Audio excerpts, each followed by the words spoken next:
L'enseignement de cet après-midi, je l'ai intitulé « Prions sans cesse ». Alors, nous allons voir pourquoi je vais donner ce titre. Et j'aimerais que nous nous basions sur la lettre de l'apôtre Jacques. Bon, pas lire toute la lettre, mais j'ai choisi 3 passages qui vont nous servir de fil conducteur. D'abord, au premier chapitre, versets 5 à 7, nous lisons « Si quelqu'un d'entre vous manque de sagesse, qu'il la demande à Dieu, qui donne à tous simplement et sans reproche, et elle lui sera donnée. Mais qu'il la demande avec foi, sans douter, car celui qui doute est semblable au flot de la mer, agité par le vent et poussé de côté et d'autre. Qu'un tel homme ne s'imagine pas qu'il recevra quelque chose du Seigneur. » Et puis au chapitre 4, verset 3, « Vous demandez et vous ne recevez pas, parce que vous demandez mal, dans le but de satisfaire vos passions. » Et un dernier passage dans le dernier chapitre, chapitre 5, versets 13 à 18. « Quelqu'un parmi vous est-il dans la souffrance, qu'il prie. Quelqu'un est-il dans la joie, qu'il chante des cantiques. Quelqu'un parmi vous est-il malade, qu'il appelle les anciens de l'Église et que les anciens prient pour lui, en loignant d'huile au nom du Seigneur. La prière de la foi sauvera le malade et le Seigneur le relèvera. Et s'il a commis des péchés, il lui sera pardonné. Confessez donc vos péchés les uns aux autres et priez les uns pour les autres afin que vous soyez guéris. La prière fervente du juste a une grande efficace. Élie était un homme de la même nature que nous. Il pria avec instance pour qu'il ne plût point et il ne tomba point de pluie sur la terre pendant 3 ans et 6 mois. Puis il pria de nouveau et le ciel donna de la pluie et la terre produisit son fruit. Voilà, ça va être un peu le texte qui va nous accompagner. J'aimerais répondre à quelques questions de façon pratique. C'est d'abord, pourquoi prier? Comment prier? Où prier? Qui prier? Ça peut paraître étrange cette question-là. Qui prier? Et puis une dernière question, c'est quand prier? Pour être pratique. Donc la première question, pourquoi prier? Je pense que pour nous tous, c'est assez évident que nous prions pour nos besoins. Par exemple, la santé. C'est ce que nous venons de lire. Hein. Quelqu'un parmi vous est-il malade? Qu'il appelle les anciens de l'Église et que les anciens prient pour lui en loignant d'huile au nom du Seigneur. Nous prions aussi pour toute souffrance. Parce que la vie nous réserve souvent des souffrances. Et on se met à prier. Et on l'a lu aussi, quelqu'un parmi vous est-il dans la souffrance? Qu'il prie. Mais en fait, nous prions aussi pour tous nos besoins. Et la Bible nous y invite. Dans Éphésiens chapitre 4, verset 6, il est marqué « Ne vous inquiétez de rien, mais pour toute chose, faites connaître vos besoins à Dieu par des prières, par des supplications, avec des actions de grâce. » Mais en même temps, ce ne sera pas pour n'importe quel besoin non plus. C'est ce que nous avons lu, ce que dit l'apôtre Jacques, quand il nous dit « Vous demandez et vous ne recevez pas parce que vous demandez mal dans le but de satisfaire vos passions. » C'est-à-dire que quand on demande à Dieu des choses pour satisfaire nos passions charnelles, ça ne marche pas. Voilà. On peut tous les besoins, d'accord, mais pas pour satisfaire nos besoins charnels, mais avant tout, demandons des choses pour nos besoins spirituels. C'est pour ça que Jacques dit, si quelqu'un d'entre vous manque de sagesse, qu'il la demande à Dieu, qui donne à tous simplement et sans reproche, et elle lui sera donnée. Donc on peut demander la sagesse, comme Salomon avait demandé la sagesse, et Dieu l'a béni au-delà de ce qu'il attendait, parce qu'il a plutôt préféré demander la sagesse. Et la Bible nous invite aussi à demander le Saint-Esprit. Dans Luc chapitre 11, verset 13, nous pouvons lire « Si donc, méchants comme vous l'êtes, vous savez donner de bonnes choses à vos enfants, à combien plus forte raison le Père Céleste donnera-t-il le Saint-Esprit à ceux qui le lui demandent ?» Ça, c'est important, ce sont des choses... En fait, la Bible nous invite d'abord à demander des choses qui sont conformes à la volonté de Dieu. Et après, Dieu va satisfaire à nos autres besoins, en plus. Mais d'abord, il va satisfaire nos besoins spirituels. C'est pour ça que vous connaissez ce verset aussi de Matthieu 6, 33. Cherchez premièrement le royaume et la justice de Dieu. Et toutes ces choses vous seront données par-dessus. C'est-à-dire que toutes ces choses dont parlait Jésus, c'est nos besoins, manger, se vêtir, se loger. Ça, Dieu nous les donne si on recherche vraiment son royaume. Voilà. Donc, pour résumer, quoi demander, pourquoi on demande, pourquoi on prie, c'est surtout pour répondre à nos besoins qu'on prie. Mais on prie aussi, la deuxième raison, c'est pour rendre grâce. Ça, c'est important. Dans 1 Thessaloniciens chapitre 5, verset 18, nous lisons « Rendez grâce en toutes choses, car, donc c'est ça la raison, car c'est à votre égard la volonté de Dieu en Jésus-Christ. » Le fait de rendre grâce à Dieu, c'est vraiment la volonté de Dieu. Et nos prières doivent être remplies d'actions de grâce. Et moi, j'aime bien les psaumes. J'aime bien prier parfois avec des psaumes. Il y a un psaume que j'aime beaucoup, c'est le psaume 103. Je ne sais pas si vous êtes familiarisé avec ce psaume.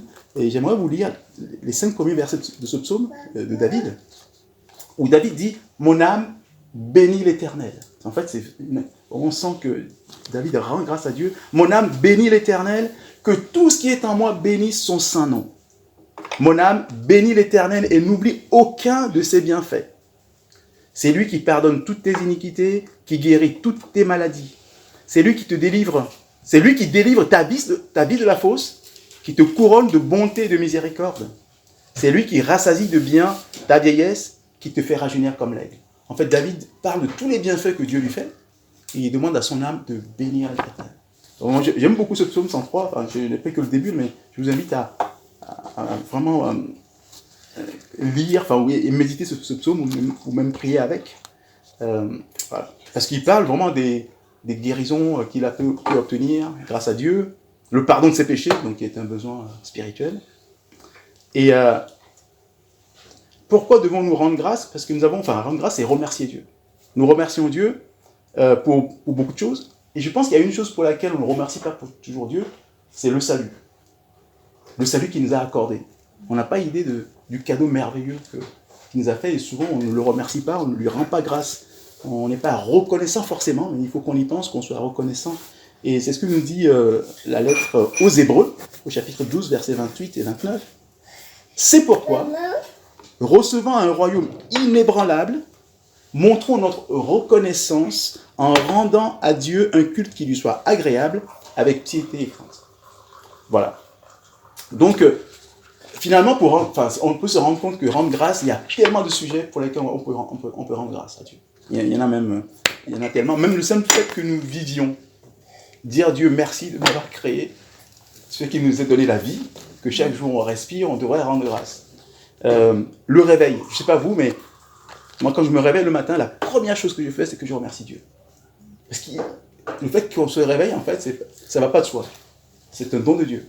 Et donc, il faut qu'on y pense et qu'on rende grâce.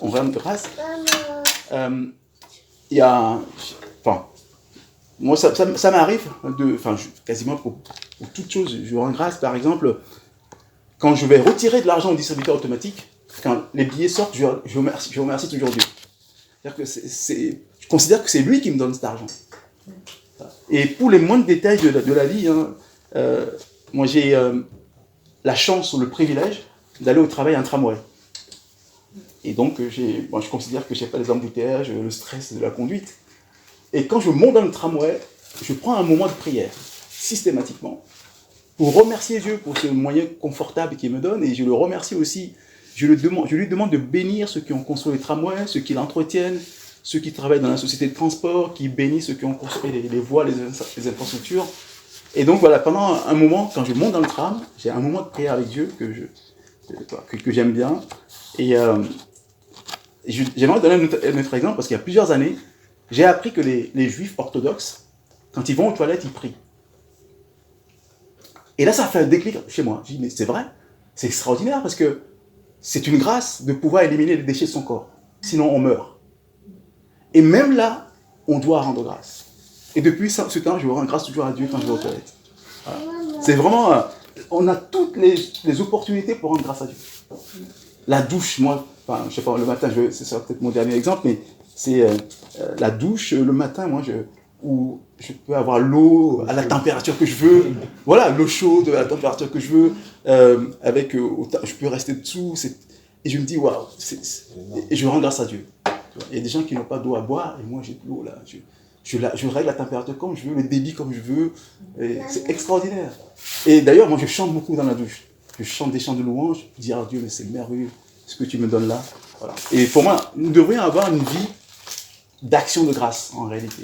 C'est pas qu'il faut, quelque part, rendre grâce souvent, mais c'est avoir une vie d'action de grâce. Et Jacques nous le dit, hein, quelqu'un est-il dans la joie qu'il chante des cantiques. Bon, je vais y venir après aux cantiques. C'est-à-dire que dans la joie, nous devons prier aussi. Il y a des gens qui ne prient que lorsque ça ne va pas. Mais la Bible nous dit, non, il faut aussi prier Dieu lorsque ça va. Troisième raison qui nous amène à prier, et ça c'est important aussi, c'est l'intercession. Nous prions pour intercéder. Et la Bible nous dit déjà de commencer par intercéder, à prier les uns pour les autres, déjà dans l'Église. Et comme nous l'avons lu tout à l'heure, le texte qui nous dit « Confessez vos péchés les uns aux autres et priez les uns pour les autres ». Voilà. La prière fervente du juste a une grande efficacité. Voilà, c'est toujours Jacques.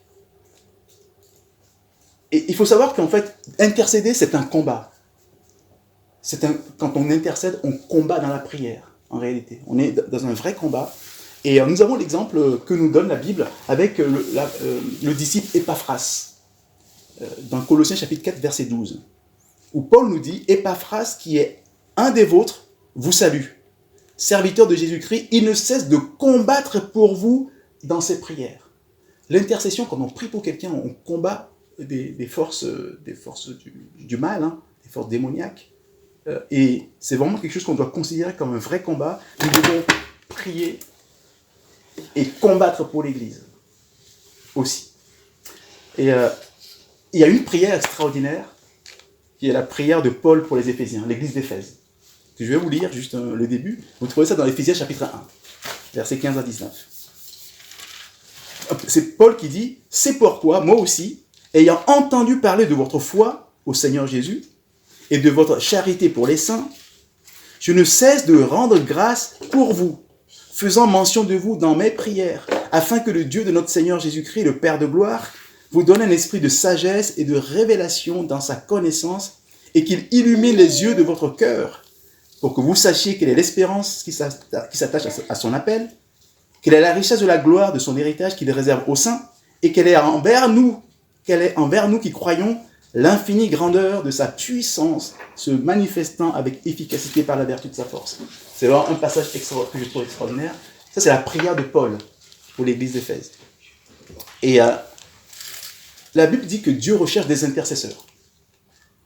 Dans Ézéchiel chapitre 22, verset 30, nous lisons, c'est Dieu qui parle, hein, il dit « Je cherche parmi eux un homme qui élève un mur, qui se tienne à la brèche, devant moi en faveur du pays, afin que je ne le détruise pas. » Et Dieu dit « Mais je n'en trouve point. » Dieu est désolé qu'il n'y ait pas d'intercesseurs, qu'il n'y ait pas assez d'intercesseurs.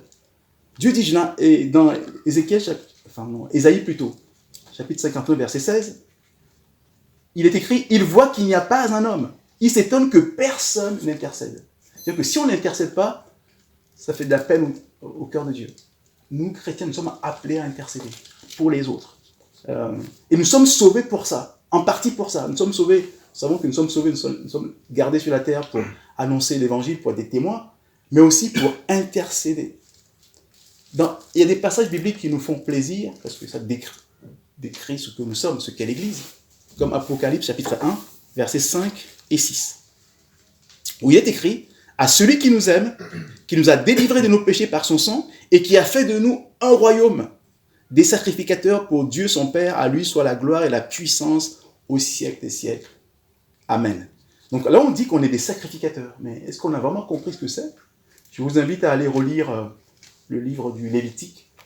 Vous allez voir tout ce que faisaient les sacrificateurs. Mais en gros, c'est juste que leur rôle, c'était de prendre le sacrifice du peuple et d'aller les présenter à Dieu. Parce que le peuple n'avait pas accès au lieu saint. Et seul le sacrificateur avait accès. Et le lieu très saint, il n'y avait d'ailleurs que le souverain sacrificateur. Donc, ils étaient l'intermédiaire pour aller présenter à Dieu ce que les autres ne pouvaient pas faire. Donc, les chrétiens, on est devenus sacrificateurs, ce que dit ce passage, pour pouvoir intercéder pour les autres. Nos proches, notre famille, des gens qui ne connaissent pas encore Dieu. Donc, on doit être vraiment en prière pour intercéder pour les gens.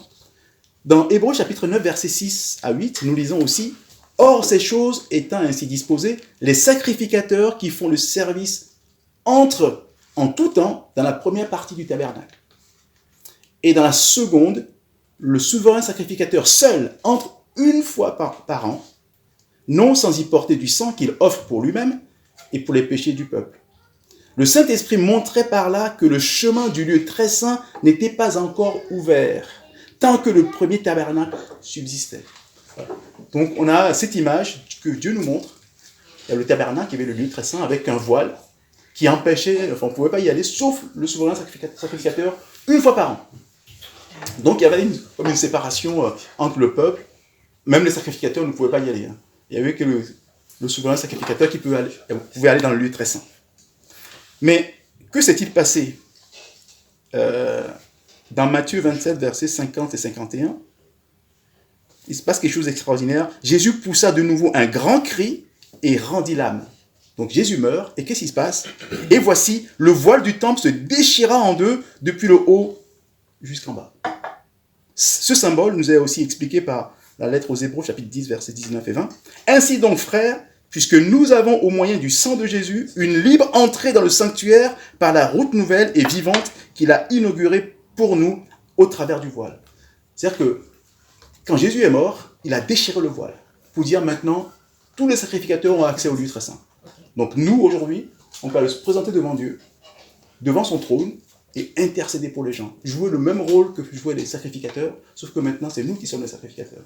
Donc s'il n'y a pas de sacrificateur dans l'église, enfin d'intercesseur, Dieu est triste de voir que il a établi des sacrificateurs qui n'intercèdent pas. Alors qu'il a ouvert le voile. Quelqu'un est mort pour ouvrir le voile. Donc ce serait comme la mort de Christ était quelque part un peu inutile dans ce sens-là. Il est mort aussi pour ouvrir ce voile pour nous. Et donc il est important vraiment que nous prions pour la repentance de nos proches.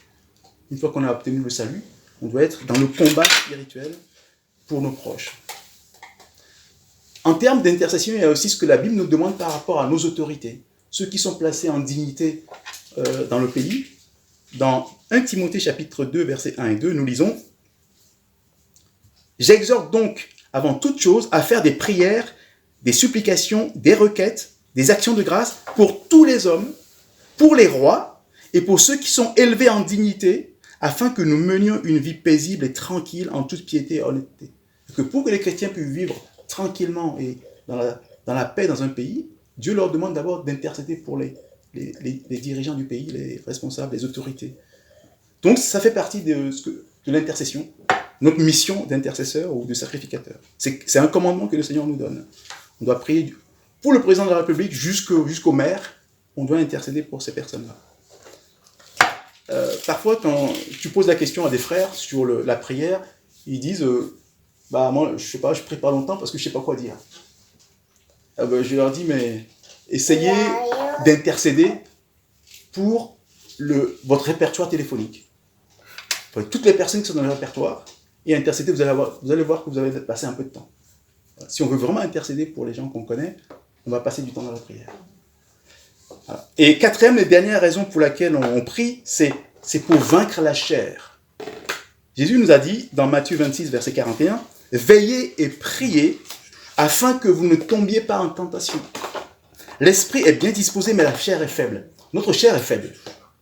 Donc, on va succomber à des tentations, on va pécher parce que la chair est faible. Et pour éviter ça, Jésus dit, soyez en prière. C'est ça aussi l'intérêt de la prière. Prier pour ne pas succomber, pour pouvoir vaincre la chair. Voilà, donc nous avons les raisons que j'ai données ne sont évidemment pas exhaustives, mais avec ces raisons-là, avant de prier, dans quelle disposition devrions-nous être d'abord? La Bible nous donne des conseils ou des conseils pour savoir dans quelle disposition nous devons être avant de prier. Dans le Proverbe 28, verset 9, nous lisons « Si quelqu'un détourne l'oreille pour ne pas écouter la loi, sa prière même est une abomination. » C'est-à-dire que parfois quand nous prions, c'est carrément une abomination pour Dieu. Si nous avons un cœur rebelle, si je détourne mon oreille de la loi de Dieu, que je ne mets pas en pratique, quand je vais prier, ma prière est une abomination. Donc, il faut d'abord commencer par se rendre agréable à Dieu avant de prier. C'est un peu comme les enfants. Les enfants, si un enfant n'est pas docile et désagréable, et qu'il vienne demander quelque chose à ses parents, les parents, ils n'ont pas envie de satisfaire ses besoins. C'est exactement la même chose que Dieu fait pour nous. Et pour que nos prières soient exaucées, nous l'avons vu la dernière fois quand on a parlé de la méditation de la Bible. il y a des conditions quand l'apôtre Jean nous dit quelque chose dans 1 Jean chapitre 3, verset 22. Où il dit, quoi que ce soit que nous lui demandions, nous le recevons de lui parce que nous gardons ses commandements et que nous faisons ce qui lui est agréable. Voilà. En fait, pour pouvoir recevoir des choses de Dieu, il faut d'abord qu'on lui soit agréable. Pour qu'il exauce nos prières. C'est ce que la Bible nous dit, être agréable à Dieu. Et justement, ce qu'on a dit la dernière fois, pour être agréable à Dieu, qu'est-ce qu'il faut? C'est ce que nous dit le psaume 119, versets 9 à 11. Comment un jeune homme rendra-t-il pur son sentier? C'est vis-à-vis de Dieu. La réponse est en se dirigeant d'après ta parole. Je te cherche de tout mon cœur, ne me laisse pas égarer loin de tes commandements. Je serre ta parole dans mon cœur afin de ne pas pécher contre toi. Si je ne serre pas la parole de Dieu dans mon cœur, je risque de pécher contre lui. Il faut que je la connaisse, il faut que je l'étudie pour connaître sa volonté et ne pas pécher. Et lui être agréable afin que mes prières soient exaucées derrière. Voilà. Donc ça, c'est les conditions pour être exaucé. Il faut avoir le cœur pur. Et dans Matthieu chapitre 5, versets 29 et 24, Jésus nous donne un conseil. Si donc tu présentes ton offrande à l'autel, et que là, tu te souviennes que ton frère a quelque chose contre toi, laisse là ton offrande devant l'autel et va d'abord te réconcilier avec ton frère. Puis, viens présenter l'offrande. Donc, au moment où je suis en train de prier, si jamais je me rends compte que j'ai un problème dans mon cœur avec quelqu'un, il faut d'abord que je règle le problème. Sinon, la prière, c'est même pas la peine. Il faut d'abord qu'on ait un cœur pur avant de prier. Voilà. Et je vais maintenant entamer la deuxième question qui est comment prier. C'est pas des méthodes, c'est pas du tout des méthodes que je vais donner, mais il y a quand même quelques principes bibliques. Une façon, c'est juste pour vous présenter quelques façons de prier. Il y a d'abord le fait de prier en chantant des louanges. Chanter des louanges, c'est prier. Dans Éphésiens chapitre 5, versets 18 à 20, il nous est dit, ne vous enivrez pas de vin, c'est de la débauche. Maman. Si au contraire, soyez au contraire remplis de l'esprit. Entretenez-vous par des psaumes, par des hymnes, par des cantiques spirituels, chantant et célébrant de tout votre cœur les louanges du Seigneur. Et rendez continuellement grâce pour toutes choses à Dieu, le Père, au nom de notre Seigneur Jésus-Christ. J'y reviendrai après sur cette notion de « au nom de notre Seigneur Jésus-Christ ». En fait, c'est que la louange a de la puissance. Si la Bible nous demande de louer Dieu régulièrement, d'être dans la louange, c'est parce qu'il y a quelque chose qui est dans la louange. Il y a un cantique que vous connaissez peut-être, si vous connaissez, vous allez chanter avec moi. C'est « Je m'écrie, loué soit l'Éternel, et je suis délivré de tous mes ennemis. Je m'écrie, loué soit l'Éternel, et je suis délivré de mes ennemis. » En fait, ce cantique dit, en fait, il est inspiré du psaume 18. C'est le psaume 18, verset 4 qui dit ça. En fait, quand je loue le Seigneur, je serai délivré. Parce que souvent, on pense que je loue parce que je suis délivré. Mais ça va aller dans les deux sens. Je suis délivré parce que je loue. Et après, je vais encore louer parce que je suis délivré. Parce qu'en fait, il y a une vraie puissance dans la louange. C'est ce que la Bible nous donne un exemple. Enfin, il y en a d'autres, mais il y en a un que vous connaissez peut-être, c'est Paul et Silas en prison. Quand ils ont été emprisonnés, donc c'était vraiment pas drôle, la prison à l'époque. Dans Actes chapitre 16, versets 25 et 26, qu'est-ce que nous lisons? Vers le milieu de la nuit, Paul et Silas priaient et chantaient les louanges du Seigneur. Et les prisonniers les entendaient. Tout à coup, il se fit entendre un grand tremblement de terre, de sorte que les fondements de la prison furent ébranlés. Au même instant, toutes les portes s'ouvrirent et les liens de tous les prisonniers furent rompus. À cause de la louange, grâce à la louange. Ils ont loué Dieu et la puissance de Dieu se manifeste. C'est vraiment important d'être dans la louange. C'est-à-dire que dans le malheur, souvent les gens, on ne loue pas Dieu dans le malheur. Parce que ça ne va pas bien. Mais au contraire, c'est dans le malheur qu'il faut vraiment louer Dieu pour que Dieu déclenche sa puissance et libère ce qui est à libérer. Voilà. C'est vraiment un principe qu'il faut connaître. Dans le malheur, il faut louer Dieu. Et parce qu'en fait, la louange constitue, comme je le disais, c'est un combat. C'est un combat spirituel, les louanges. Et j'aimerais vous donner aussi un autre exemple.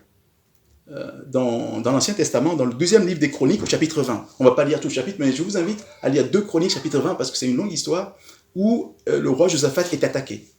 Je lis juste les 4 premiers versets d'abord, où il nous est dit, après cela, les fils de Moab et les fils d'Ammon, et avec eux les Maonites, marchèrent contre Josaphat pour lui faire la guerre.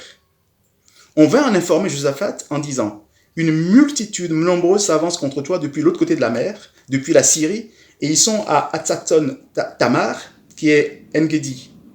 Dans sa frayeur, Josaphat se disposa à chercher l'Éternel, et il publia un jeûne pour tout Juda. Juda s'assembla pour invoquer l'Éternel, et l'on vint de toutes les villes de Juda pour chercher l'Éternel.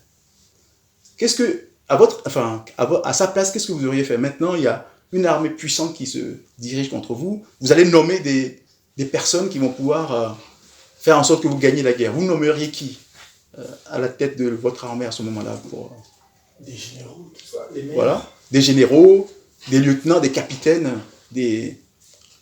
pour pouvoir gagner la guerre. Mais voici ce que va faire Josaphat. Verset 21. Puis d'accord avec le peuple, il nomma des chantres qui, revêtus d'ornements sacrés et marchant devant l'armée, célébraient l'Éternel et disaient « Louez l'Éternel, car sa miséricorde dure à toujours. » Au verset 22, au moment où on commençait les chants et les louanges, l'Éternel plaça une embuscade contre les fils d'Ammon et de Moab et ceux de la montagne de Séhir qui étaient venus contre Juda, et ils furent battus. En fait, c'est que Josaphat était, ou l'armée de Juda était vraiment faible par rapport à la multitude qui arrivait. Humainement, c'était pas jouable. Donc, c'était même pas la peine de nommer des généraux ou des lieutenants. Il va nommer plutôt des chantres, des gens qui vont chanter les louanges de l'Éternel. Et c'est à travers ces chants que Dieu a déclenché sa puissance. Et c'est toujours valable aujourd'hui. Si on loue Dieu, on va voir des choses se passer. La louange a une puissance particulière. Et voilà, je vais parler, on va faire peut-être une courte pause.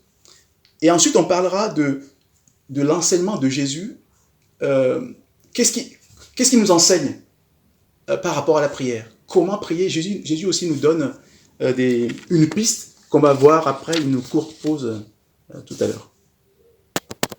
Donc après cette courte pause, on va continuer avec, comme je l'ai dit tout à l'heure, l'enseignement de Jésus sur la prière, que nous trouvons notamment dans l'évangile selon Matthieu, chapitre 6. Je vais vous lire les versets 5 à 13. Jésus dit, « Lorsque vous priez, ne soyez pas comme les hypocrites qui aiment à prier debout dans les synagogues et au coin des rues pour être vus des hommes. Je vous le dis en vérité, ils reçoivent leur récompense. Mais quand tu pries, entre dans ta chambre, ferme ta porte et prie ton Père qui est dans le lieu secret. Et ton Père qui voit dans le secret te le rendra. » En priant, ne multipliez pas en priant, ne multipliez pas de vaines paroles comme les païens qui s'imaginent qu'à force de paroles, ils seront exaucés.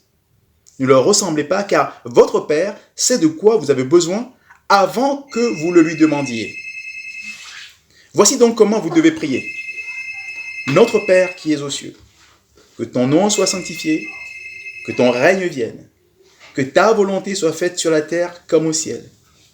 Donne-nous aujourd'hui notre pain quotidien.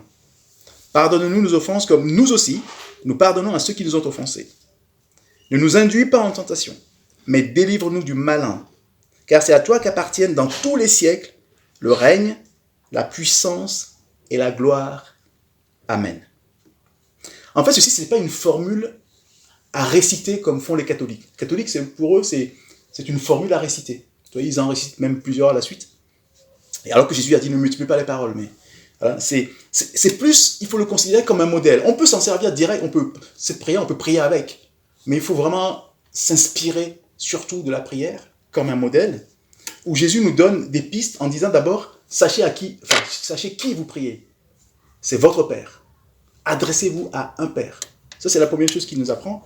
Et après, il faut que notre prière aussi soit conforme à la volonté de Dieu. Que la volonté de Dieu soit faite dans toutes les situations, même quand je suis en train de prier. Là. Et on lui présente aussi nos besoins, qu'ils soient physique, comme ce qu'on va manger, le pain quotidien, qui nous pardonne nos péchés, c'est un besoin plutôt spirituel, mais présentons-lui tous nos besoins, comme on l'a vu tout à l'heure dans Philippiens. Et surtout, Jésus rajoute aussi la louange. À toi appartiennent le règne, la puissance, la gloire. Ça fait toujours partie de la prière du croyant, c'est l'action de grâce et la louange. C'est plutôt, il faut le prendre comme un modèle. C'est vraiment le modèle parfait que Jésus nous donne de prière. Et la louange, d'ailleurs, pourquoi la louange c'est important?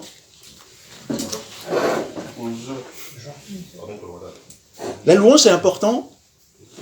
Je vais vous donner je vais vous montrer un passage dans le deuxième livre des Chroniques au chapitre 5, versets 13 et 14. On va voir un peu ce que fait la louange. On en a parlé tout à l'heure, ce qui s'est passé dans la prison avec Paul et Silas.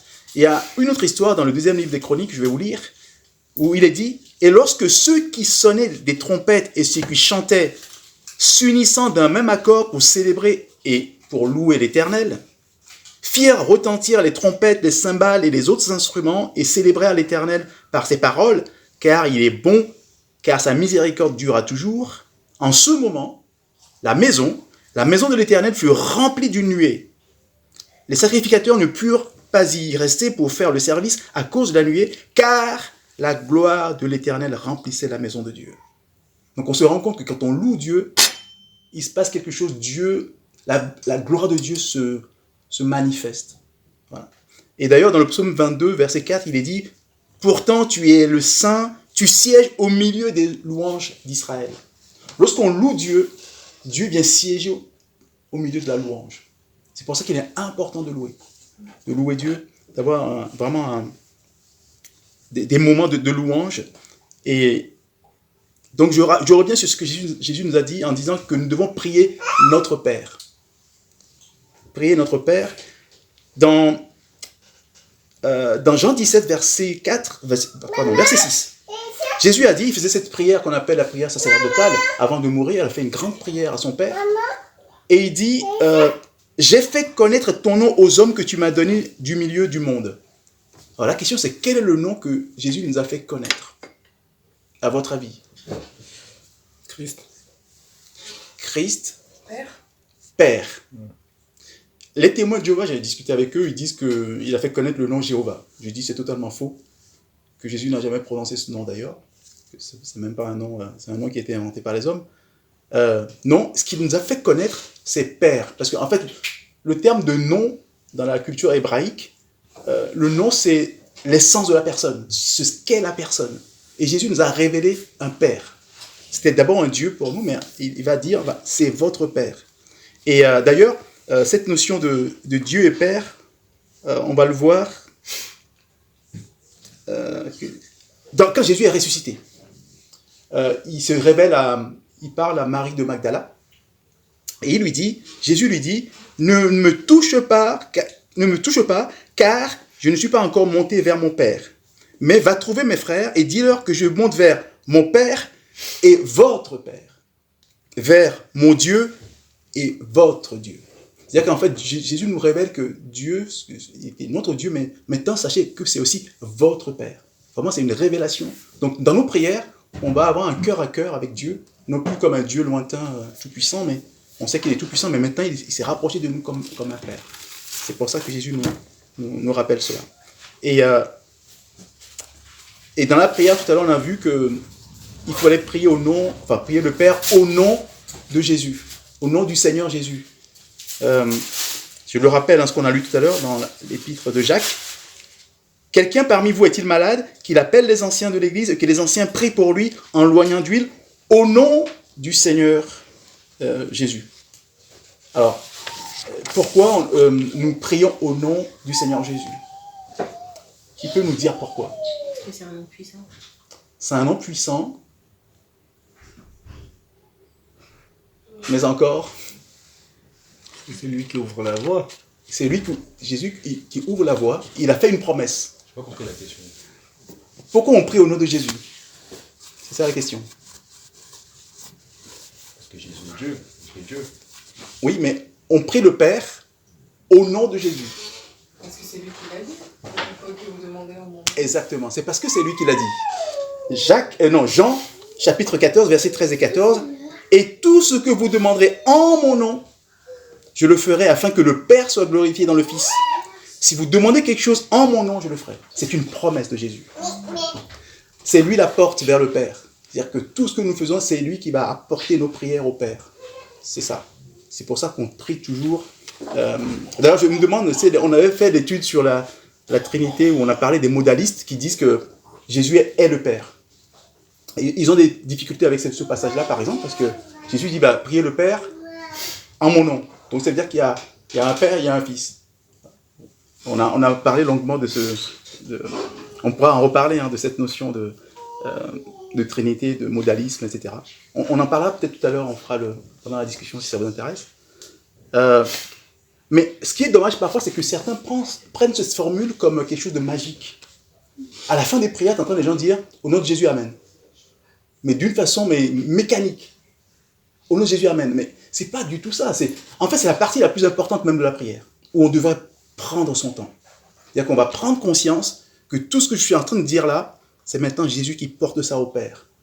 Et on doit vraiment se poser au nom de Jésus, Amen. Mais très souvent, les gens disent au nom de Jésus, Amen. Mais c'est une formule magique à la fin des prières. Mais c'est dommage, parce que c'est pas du tout ce que Jésus attend. C'est pas une formule magique, c'est vraiment prendre conscience du principe de la prière qui passe par le Fils. Donc voilà, je rappelle ça. Donc, je parlais de certains points pour nous montrer comment prier. Il nous est demandé aussi de prier avec foi.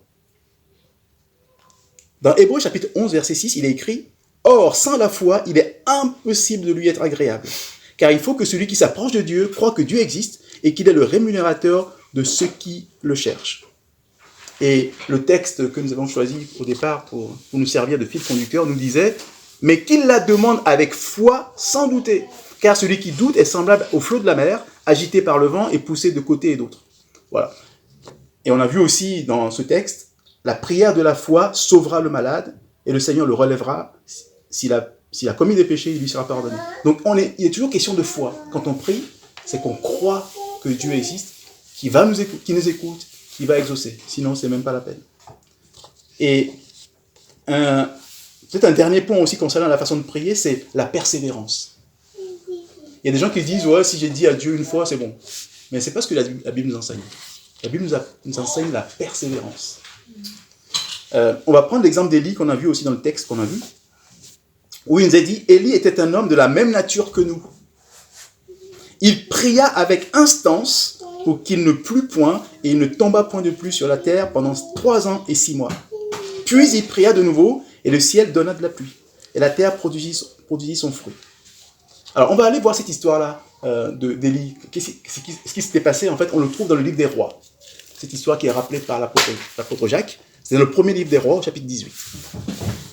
Au verset 41 à 45, nous lisons « Et Élie dit à Akab, « Monte, mange et bois, car il se fait un bruit qui annonce la pluie. » Akab monta pour manger et pour boire.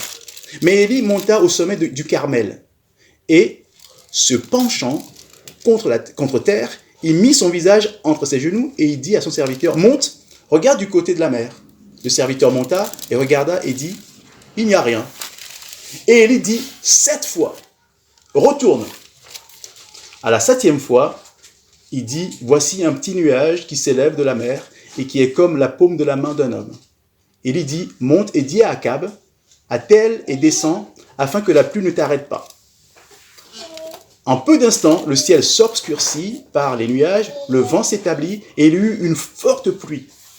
Akab monta sur son char et partit vers Israël. Voilà, c'est qu'en fait, Élie a dû prier 7 fois. C'est-à-dire qu'il prie une fois, il ne se passe rien, il dit à son serviteur, va voir, normalement il devrait pleuvoir. Il ne pleut pas, il dit que c'est pas grave. Il reprie. Il prie, la Bible nous dit, il a prié avec instance, avec persévérance, jusqu'à ce qu'il pleuve.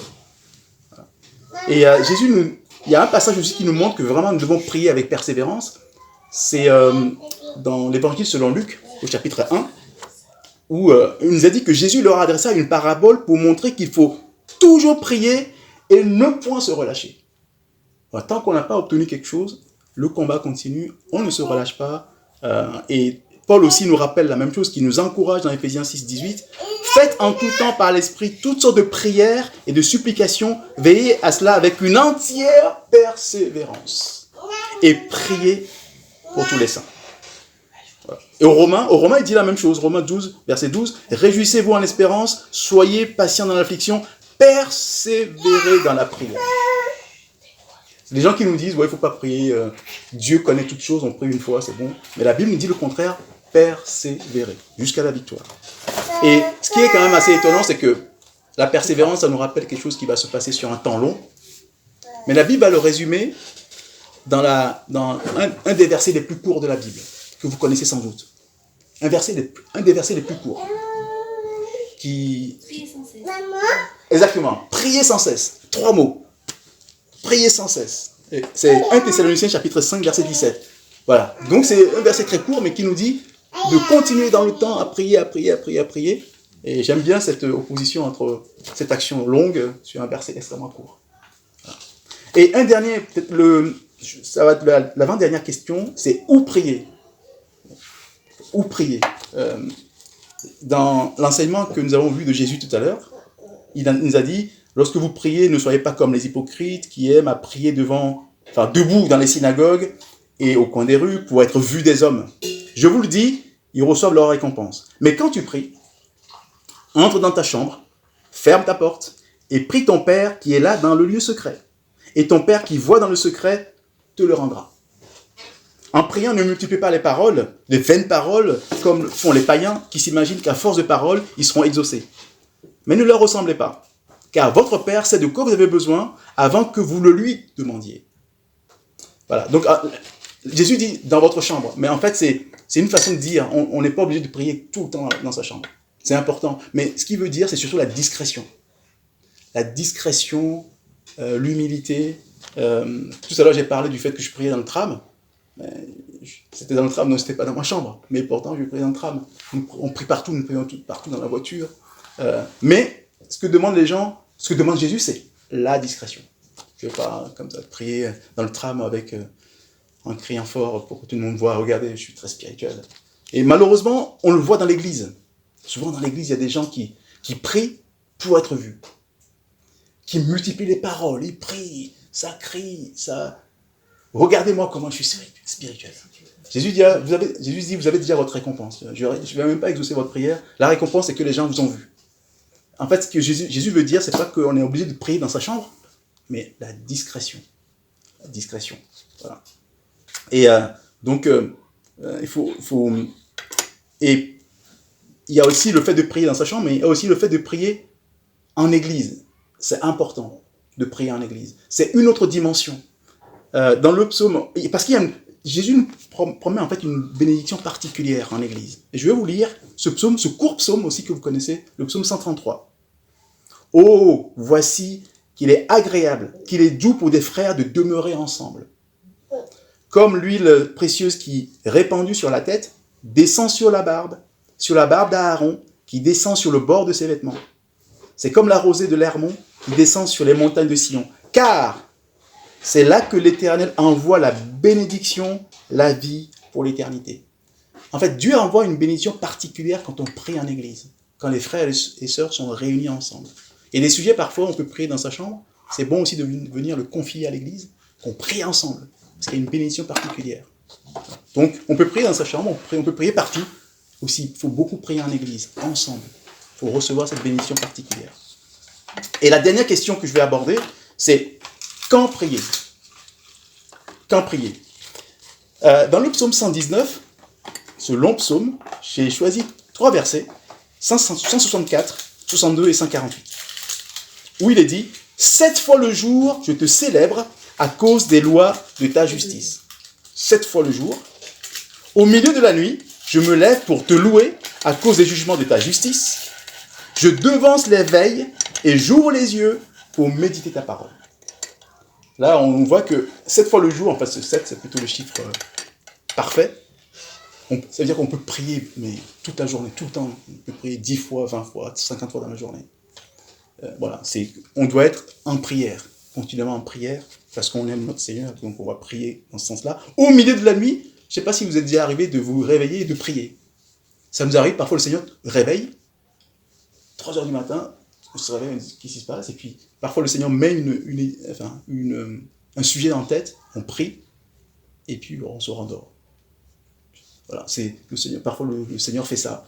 En plein milieu de la nuit, on peut se réveiller pour prier. Mais ce qui est important aussi, c'est de prier tôt le matin. Comme il dit, je devance l'éveil. En fait, je me lève tôt, à l'aube, on se réveille pour prier. En fait, le but, c'est de développer une relation intime avec Dieu, à travers la prière. Une relation personnelle forte avec le Seigneur. Si on savait quelque chose, peut-être qu'on prierait plus souvent, parce que dans Apocalypse, chapitre 5, verset 8, nous apprenons, quand il eut pris le livre, les 4 êtres vivants et les 24 vieillards se prosternèrent devant l'agneau, tenant chacun une harpe et des coupes d'or remplies de parfums, qui sont les prières des saints. En fait, lorsque nous prions, ça arrive à Dieu comme des parfums. C'est un parfum agréable qui arrive devant Dieu. Et si on savait ça, qu'à chaque fois qu'on prie, en fait, Dieu reçoit un parfum agréable. On prierait peut-être plus souvent. Dieu est heureux que ses enfants prient. Donc ça monte comme des parfums à sa narine et il est heureux. Mais en plus de ça, nous allons voir autre chose dans Apocalypse chapitre 8, versets 3 à 5. Et un autre ange vint et il se tint sur l'autel, ayant un encensoir d'or. On lui donna beaucoup de parfums afin qu'il les offrît avec les prières de tous les saints sur l'autel d'or et devant le trône. La fumée des parfums monta avec les prières des saints de la main de l'ange devant Dieu. Et l'ange prit l'encensoir, le remplit du feu de l'autel et le jeta sur la terre. Et il y eut des voix, des tonnerres, des éclairs et un tremblement de terre. En fait, il y a un cataclysme.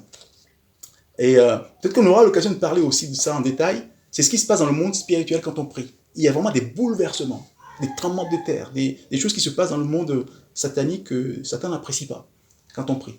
C'est vraiment important de prier. On a parlé tout à l'heure du combat spirituel. Peut-être qu'on aura on aura l'occasion de parler plus en détail de ça. Mais il se passe des choses, des cataclysmes dans le monde spirituel quand on prie. Surtout quand on loue Dieu. Voilà. Et ce que nous devons retenir par rapport à quand il faut prier, je pense que notre modèle, c'est qui ? C'est Jésus. C'est Jésus notre modèle. Et on va voir, je vais prendre quelques passages, parce qu'il y en a tellement, mais j'en ai pris 3 ou 4 dans le livre, dans l'évangile selon Luc, au chapitre 5, verset 16, nous lisons, la renommée de Jésus se répandait de plus en plus, et les gens venaient en foule pour l'entendre et pour être guéris de leur maladie. Et lui, il se retirait dans le désert et priait.